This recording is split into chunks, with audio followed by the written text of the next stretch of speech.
What's up, everybody? My name is Candis Dyer with COCW, Cannabis Open Carry Walks, and the Human Solution International Texas chapter. We go live every Monday at 7 p.m. is our new time now, Central Standard Time, with Cannabis Open Carry Walks, CannaCorner, and it's brought to you by the Human Solution International, Blog Talk Radio, Coffee Party USA Radio, and Walk for Change.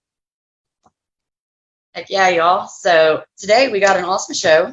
I can't wait. We will be talking with Miss Tammy Winkles. But before we do that, I want to talk to y'all a little bit about some of the events we got going on. We have a Walk for Change virtual town hall meeting Saturday, July 25th from 3 to 6. Y'all stay tuned for that. The last one was very informational, educational, and I learned a lot of new stuff. It was really, really, really good town hall meeting. So y'all definitely want to check this one out. Also, we got Cannabis Open Carry Walk's 3rd annual virtual Texas CannaFest. It'll be September 5th. We don't want to cancel that. So we decided to do it virtually. We will be taking the exact lineup that we have this year and moving it to next year, and then just doing the virtual way this way, so that everyone gets a chance to see it and to continue the annual, because we do this every year. So we didn't want to cancel it because of Corona. Unfortunately, a lot of our stuff has been a little crazy lately, but just bear with us. Also, as you can see, the corner has changed a little bit. We are packing, getting ready to go to 420 Den. We're going to be moving in there starting next weekend. So I got everything packed up right now. I'm kind of winging the corner today. So I hope everybody can hear me. I don't have a phone right now because my computer's over there. He's getting it all set up. So bear with me. I can't say hi to y'all. I don't see y'all in the comments. But know that I greatly appreciate y'all.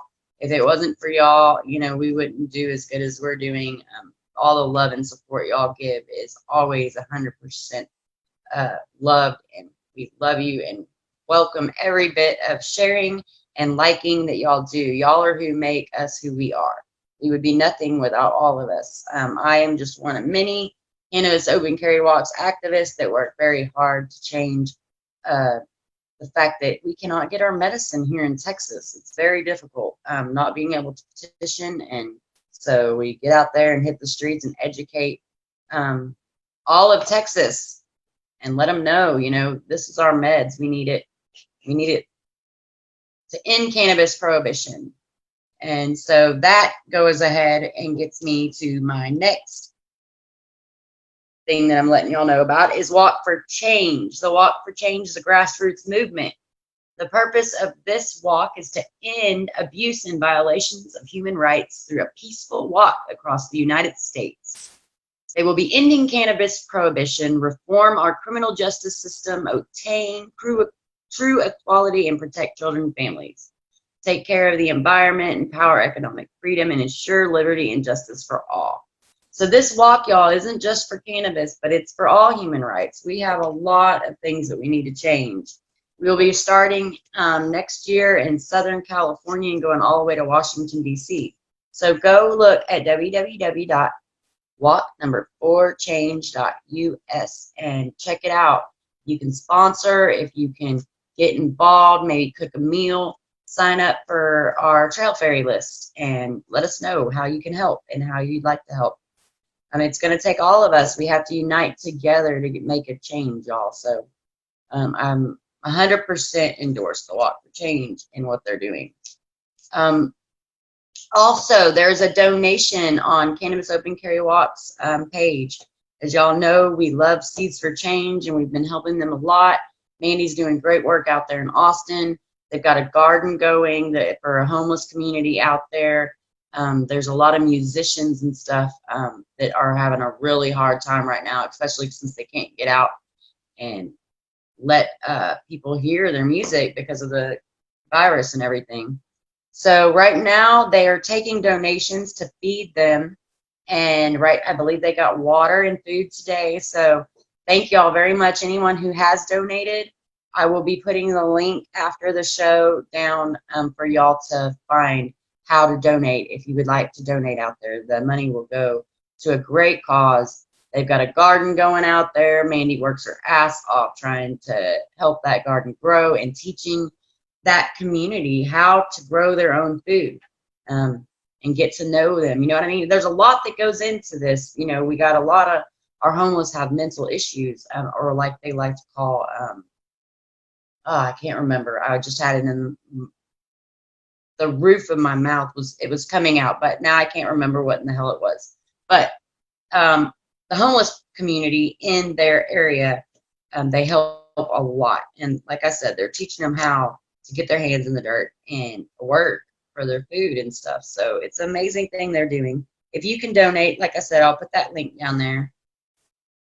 KM420 Radio, y'all. Farrah Hunter, I know she's in the house sharing. I love that girl. She's amazing. If y'all want to go listen to some amazing music, KM420 Radio has Farrah all day till like 4:20, and then Renee McCain will be playing at night, and they are some amazing DJs. So if y'all have some new music that you'd like to get heard, hit them up, KM420 Radio. Amarillo, we will be coming to y'all soon as we get to Colorado next year. As y'all all know, we have finally released the news. We will be moving to Colorado next year and getting some land and starting a community like the garden one that's going on here in Austin as well. We will be building our own houses on this land and having gardens and farming, and it's a community to get more or less away from the government, be able to make sure our kids will have a future. They can teach them how to work the land and everything. And then on top of that, we want to have a nonprofit grow. Patients are always 100% on top of what we do here in Cannabis Open Carry Walks. It's not about profit. It's about the patients. There's a lot of patients out there that cannot afford their medicine.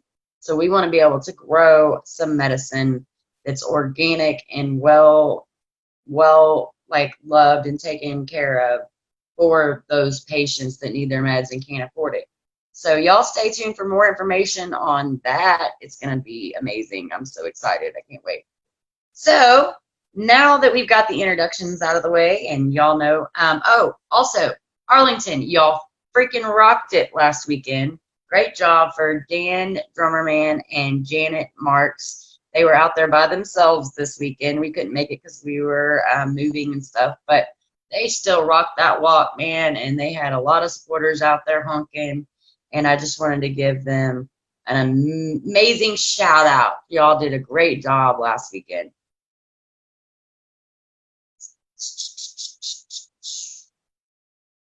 Cool deal, y'all. So I'm making sure I got everything now. I almost went off without saying that.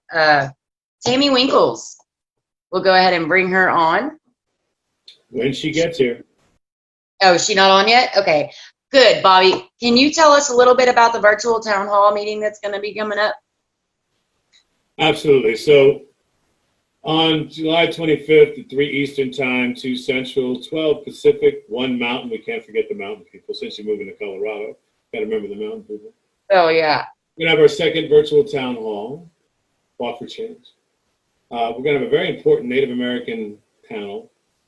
It's going to be a bunch of leaders that are going to be from the Northwest. As a lot of people know, I'm in the Northwest right now with the Walk for Change, working on food distribution and doing some charity work, and then also working on aspects of the walk. So it's going to be a Native American panel. We have a wonderful, we're going to introduce some commercials from some of our medical advisory member, Nurse Janet Champagne. She's going to be coming out with some information along with the Cannabis Nurses Network. Awesome. Of course, we're going to have a live performances. We have a media panel with Ford Fisher from News to Share. We're going to be adding to that. And then, of course, we have a criminal justice panel that's going to be hosted by Ashley Baker, who's the chair of the Criminal Justice Committee for the American Bar Association. So those are just some of the initial highlights. Also, we're going to have a panel basically, the panel's going to be called Bleeding Kansas. And it's going to be with some longtime U.S. Solution members, Lisa Sublett and Mike Webb. Mike Webb, who's running for office in the state of Kansas.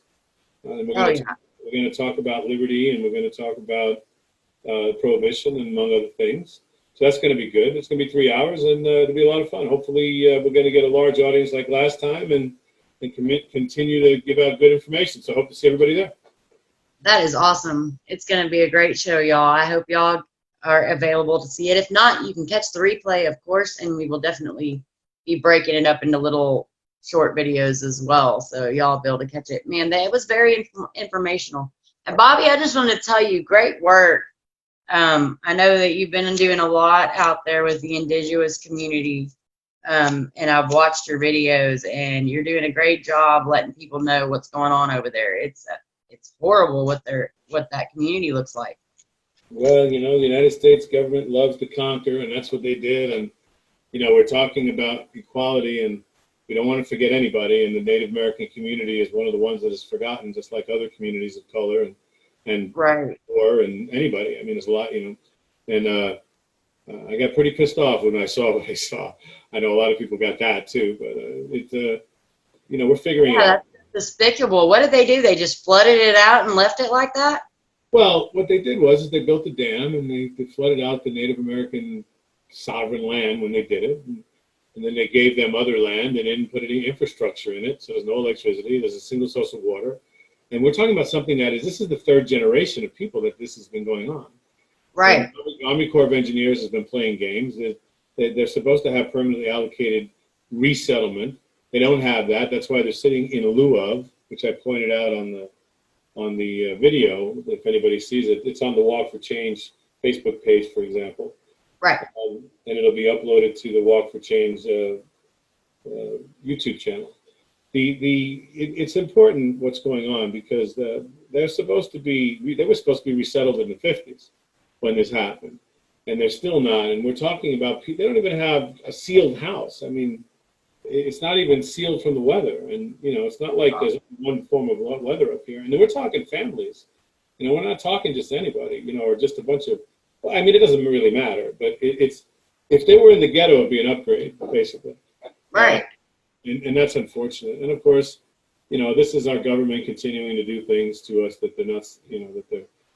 Well, look, it's good that you're shedding light to this situation, because I knew nothing about this until I seen your videos, and it's important to let people know, look, because that's what's going to make the government get up and do their fucking job, when we shine a light on it and let people know what's going on.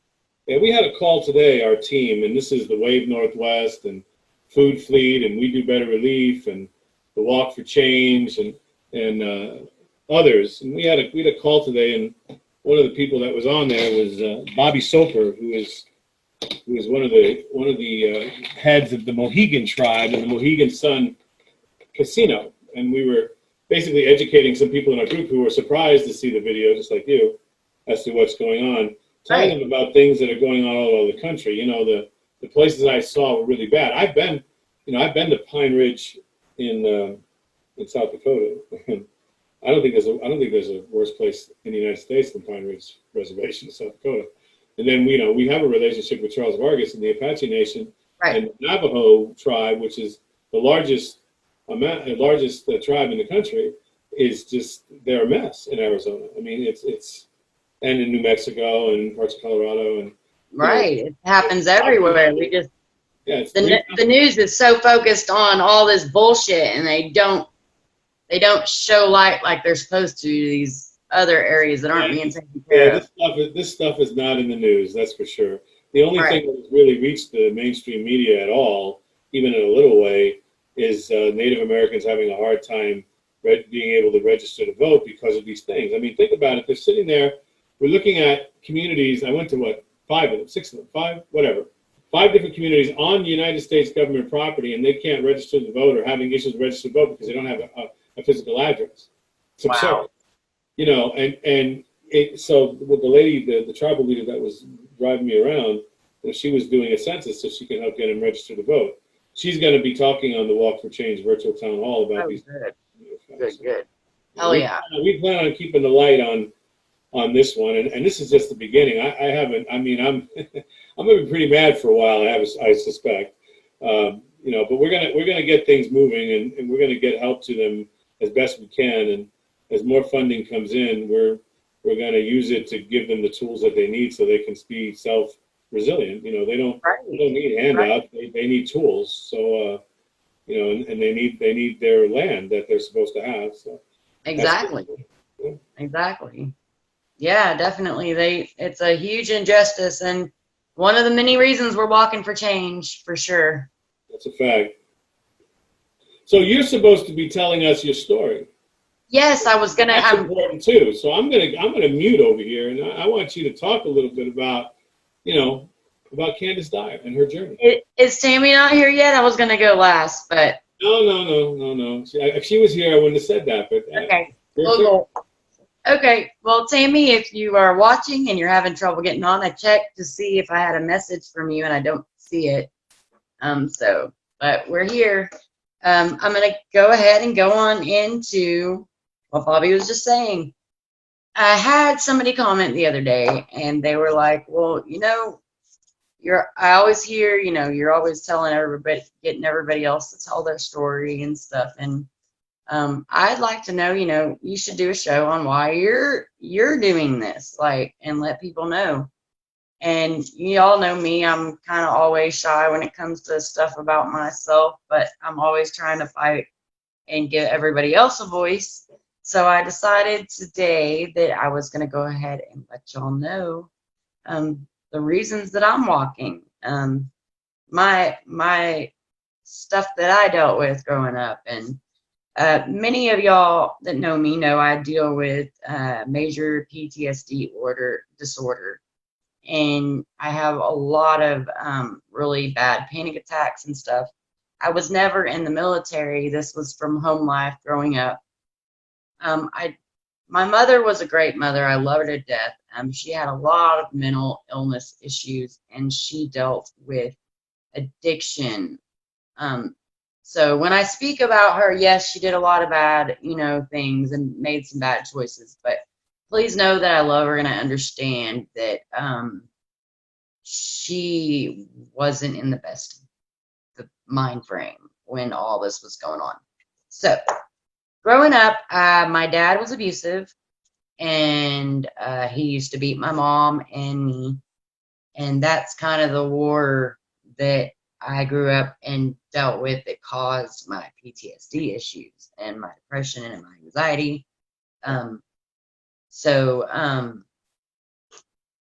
Anytime like my mom would get beat or whatever, I was always trying to protect her or trying to protect my sister from it. And so I went through a lot as a kid. They put me in children's homes. They put me in mental institutions. They put me in a lot of different counseling, stuff like that. And my mom was always, if something was wrong or if I had an attack or something, Xanax, or if I had a headache, hydrocodone. So my introduction to drugs and stuff wasn't cannabis. It was big pharma. Like, everybody had a pill they wanted to put in your throat to make everything better. And so at the time that I was like 16, my mom leaving my dad, around 16 is when my dad went into the penitentiary. He got 8 years, but he went in for 4 for raping my mom 3 days after a hysterectomy. And my mom went into a women's shelter. Sorry, y'all. My dad went to prison, and I heard all of it. Like, and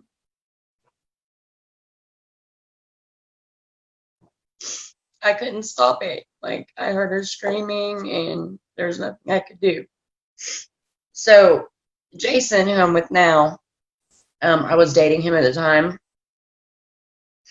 Him and his dad took me in, and like saved my life. But when I turned 16, I started taking Xanax for my panic attacks. I was on 3 of those a day. I was on all kinds of pills throughout all this. Please, like, they've had me on all kinds of medications through all this. And so I tried everything, and finally they gave me my dose was Xanax 3 milligrams a day, trazodone 100 milligrams, trazodone, Seroquel, and all this other just junk, Paxil. I felt like it made me worse. I got to where I was a hermit. I wouldn't leave my room. I couldn't. This was like impossible. Like, I wouldn't be talking like this at all with y'all.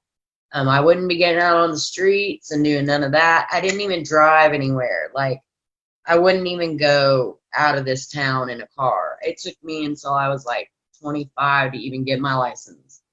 And when I did, like I said, I didn't drive anywhere because I get scared I was going to get lost and I'd have a panic attack, freak out. And so when my daughter was my son was born, my daughter was born, and of course through all this I've tried cannabis, but I've also tried methamphetamines, and I got addicted to that. I was on the needle for like 4 years because of my son. I finally got clean, got off all that, and then I got pregnant with my daughter, and they told me at this point, when I was pregnant with her, not to get off Xanax, that I've been taking it so long that it would be harder for the baby, so I needed to continue to take Xanax and Paxil and all that.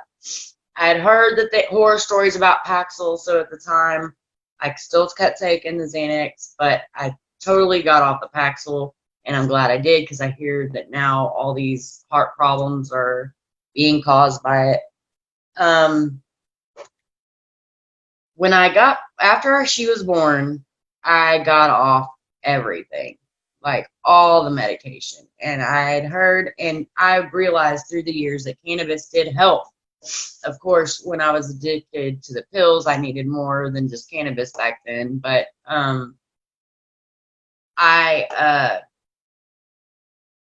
realized through all of that cannabis was one of the things that could help me.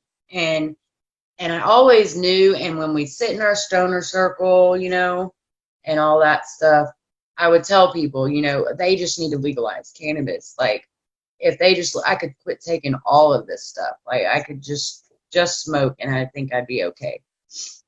And then, so after my daughter was born, I just decided to get off all the meds, strictly do just cannabis, and that's what I did. And y'all, I'm telling you, my husband will contest to this. There is such a big difference. I'm able to get out here and talk to y'all. I'm able to get out of my room. I'm able to take care of my children. Xanax made it to where I didn't give a shit about anything, even what I should care about. Like, it didn't matter. And with cannabis, at least I can smoke. I can still take care of my kids and do what I need to do. So, yeah, I was like sitting in the stoner circle and talking about how they need to legalize cannabis. And then I'm like, you know what? My mom, like I said, was on a lot of drugs throughout her life. She was on hydrocodone, Xanax, freaking Oxycontin. She had knee surgeries, and like I said, the mental issues anyway that she dealt with. Of course, being beat all the time wasn't something that that was good for her.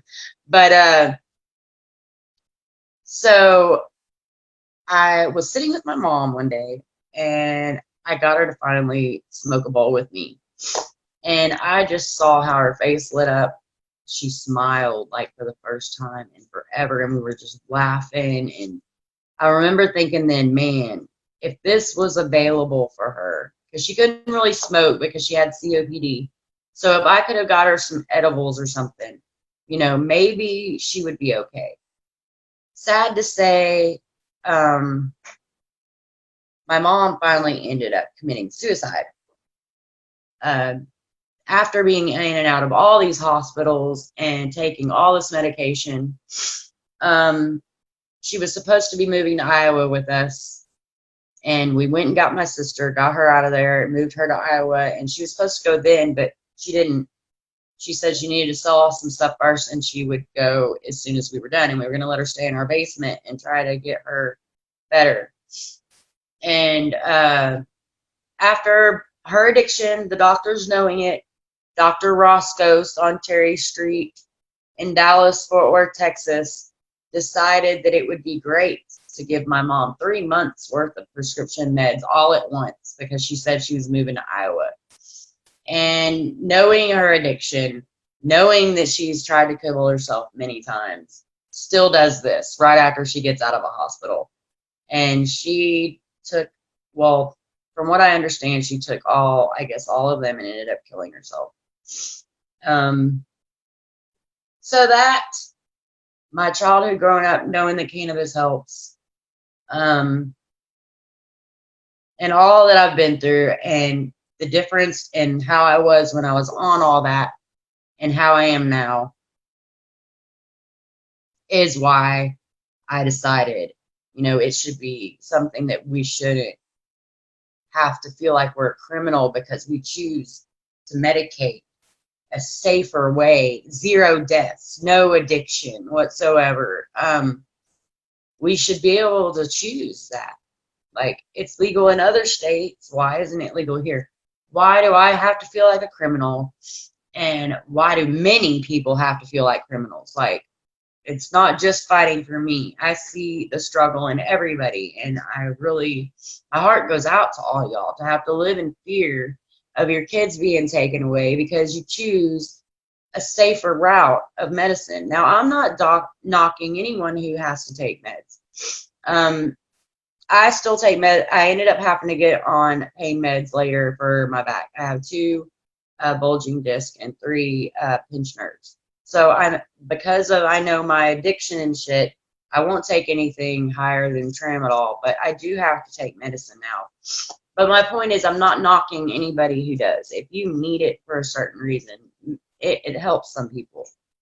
But for them to have the choice to maybe to get off as many of the medications they're taking or whatever that is in a safer route, they should have that choice. So I decided to get up and do something about it. Like, I kept thinking, well, people need to get up and do this. And I'm like, well, I need to start. I need to represent what I want. You know what I mean? And so I ended up running into cannabis open carry walks, started hitting the streets with them and doing all I could in Texas to change that. And then my son gets locked up for 6 years. And he is doing he's 3 years now into a 6-year sentence for selling cannabis and a little bit of coke as well. And y'all have heard that story many a times already. But so then I get my eyes open to that aspect of it too, and the prison system and what they're doing. And these people are in there for a freaking plant. Like, they didn't hurt nobody. They had some weed, you know what I mean? And I don't know about y'all, but being able to only buy from the black market, yeah, people say, well, you shouldn't sell it. Well, where would we get our medicine if those people didn't take that risk to sell it? So now that I see that side, I've joined up with the Human Solution International and tried to help with that side of it as well. And that is why I fight, y'all. That is my story. And of course, it's shortened a lot, but that's the gist of it. That's why I fight. I've been through hell and back.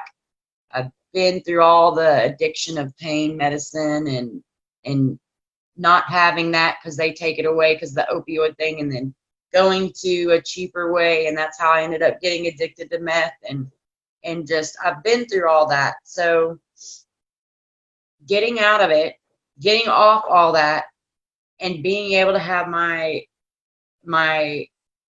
true self back and actually be a productive member of society just by smoking cannabis. So I love y'all. I hope that answers any questions. If y'all ever need anything, if somebody's going through something similar and need somebody to talk to, I'm always here, open and ready to help y'all in any way I can. I'm not sure what's going on with Tammy. Do we have her yet? No, she's got Zoom upload problems in her life. Okay. So she's not here yet. I don't know if she's ever going to be here. That's the word I received in the Okay. other chat. Well, that is cool. What we will do is I will work with Tammy on helping her with the Zoom, and we will try this again. I'm not sure if we're going to be doing CannaCorner next week or not because I got to be moving, and I know we got that virtual town hall meeting and stuff going on too. So I think I'm probably going to take off next week, maybe replay this one. But the next week we'll try to get Tammy on here, and I'll try to help her with the Zoom. Cool. Awesome, y'all. So I don't know what time it is. It is 7:30? halfway. It is halfway past the beginning of the show. Heck yeah. Well, I know since Tammy's not going to be here and we've talked about pretty much everything, I guess it's a good end. We'll just go ahead and end it early. Plus, I've been crying and stuff now that I had to tell all that. But so I'm just going to go ahead and say that that's going to be the end of the show. We'll end it a little early. Y'all, if you can, donate to the Seeds for Change so they can get some food out there at the Texas Music Ranch. And stay tuned for the virtual town hall July 25th, COCW's annual Texas CannaFest Marathon, the virtual one September 5th. Y'all go check out KM420 Radio, 420 Den, the Human Solution International, Coffee Party USA Radio, and I'm going to go ahead and end it. And I love y'all. So coming up at the top of the hour is season 4 of the Wendy Love Edge show with Topher Kogan. Okay. With guest stars Tanya Sanders and Dr. Brian Nichols. Heck yeah, I love Tanya, y'all. Y'all go check that out, top of the hour. Where can they find that at? Wendy Love Edge show, right? Right on your page, because it will be there following you. How about that? It gets streamed on our page, yes. Right. On the COCW page and the Candice Dyer page. Awesome, awesome. So y'all go check it out. It's going to be a good show. Love y'all. Peace.